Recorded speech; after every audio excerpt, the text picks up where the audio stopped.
A lot of people feel like expanding into India is a huge challenge, but by the end of this video, you'll have a clear plan, and guess what? It's probably easier than you think. Today, I'm going to break down how you can set up your first business in India. I'll walk you through the different ways to do it, the common mistakes to avoid, and share some real-life stories from clients who've made the leap. Trust me, I've worked with many Korean businesses that have expanded into India, and the results have been fantastic. Did you know that India is not only one of the fastest-growing economies, but also has one of the youngest populations in the world? Over 65% of its population is under the age of 35, making it a powerhouse for businesses targeting young, dynamic consumers, especially in tech, e-commerce, manufacturing, and services. India's digital economy is booming, with over 1.1 billion mobile subscribers and more than 600 million internet users, creating a massive opportunity for businesses in almost every sector. So, grab a pen and paper, because I'm about to walk you through the top 5 ways to successfully expand your business into India. Got your pen and paper ready? Let's dive right in. First up is the most popular option, the private limited company. Most companies go for this one because it's flexible and gives you a lot of freedom. The private limited company is hands down the most popular way for foreign companies to expand into India. In fact, about 90% of businesses choose this option. Why? Well, it's easy to set up and gives you a lot of control over your business. Here's how it works. To start a private limited company, you need at least 2 shareholders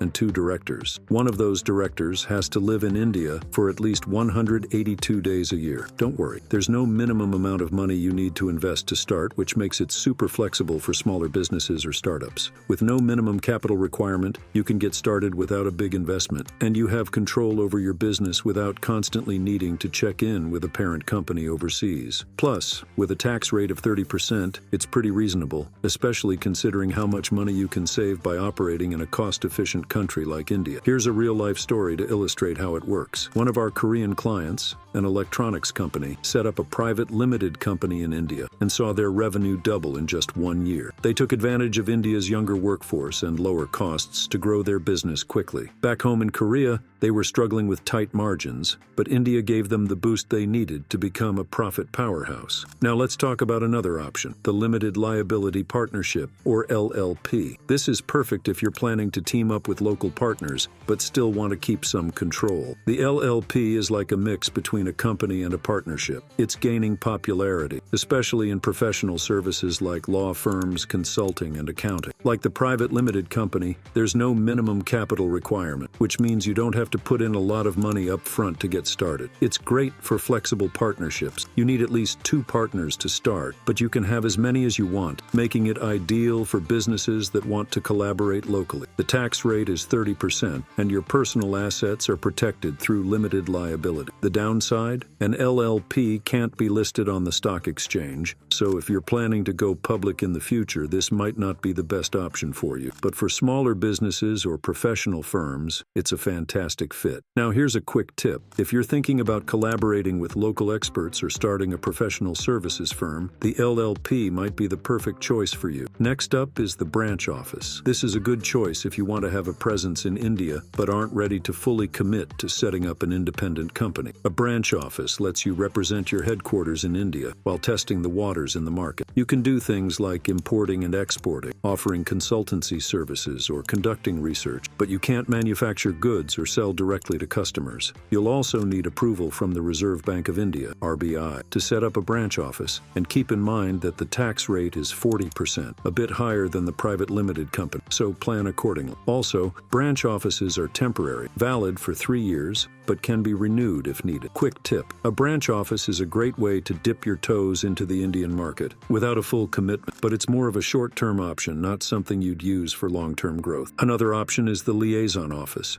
but this one's really limited in what you can do. It's basically for businesses that want to conduct market research or promote their products without actually selling anything in India. You can't make money or do any business activities with a liaison office. It's strictly for research, networking, or promotional work. Just like the branch office, you'll need approval from the RBI to set one up, and it's also valid for 3 years with the option to renew. Quick tip: if you're just getting started and want to explore the Indian market before committing, a liaison office is a low-cost way to do that. But remember, You won't be able to make any money directly from it. Finally, we have the project office. This is ideal if your business has a specific project in India, like a construction or engineering project. It's for businesses that have landed a contract in India and need a local office to manage. Once the project is completed, you'll have to close the office. You'll need RBI approval to set up a project office, and like the branch office, the tax rate is 40%. Quick tip: if you've got a big project lined up in India and just need a temporary presence, the project office is your best bet.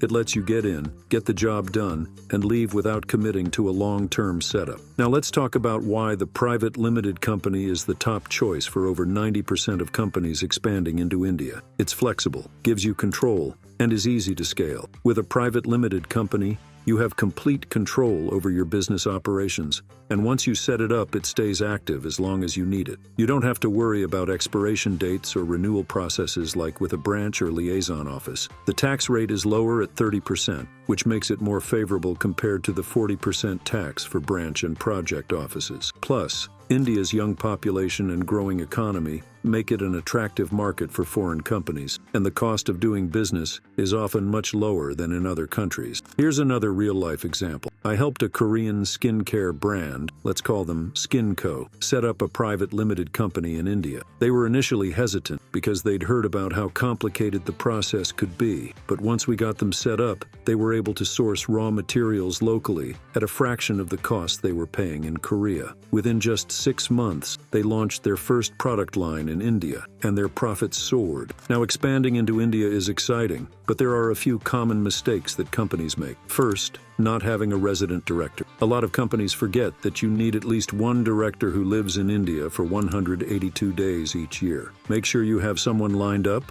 or your whole setup could get delayed. Second, underestimating the bureaucracy. Yes, India has a lot of paperwork, and it can feel overwhelming, but if you work with the right local partners, you can speed up the process and avoid unnecessary delays. And finally, ignoring tax implications. Make sure you consult a tax advisor before making any big decisions to ensure you're aware of how taxes will affect your business. So, if you're ready to take the next step and expand your business into India, hit that subscribe button. We've got a ton of helpful content coming your way, all designed to make your business journey smoother. Here at Hana Advisors, we specialize in helping businesses like yours expand into India from A to Z, whether it's setting up your subsidiary, navigating the legal paperwork, or even meeting with you in person to solve every problem that comes up. We're with you every step of the way. We've worked with many Korean clients and understand exactly what challenges you might face and how to solve them. If you need any help, feel free to reach out to me directly via email. I personally reply to every message, and I'm here to guide you through the process.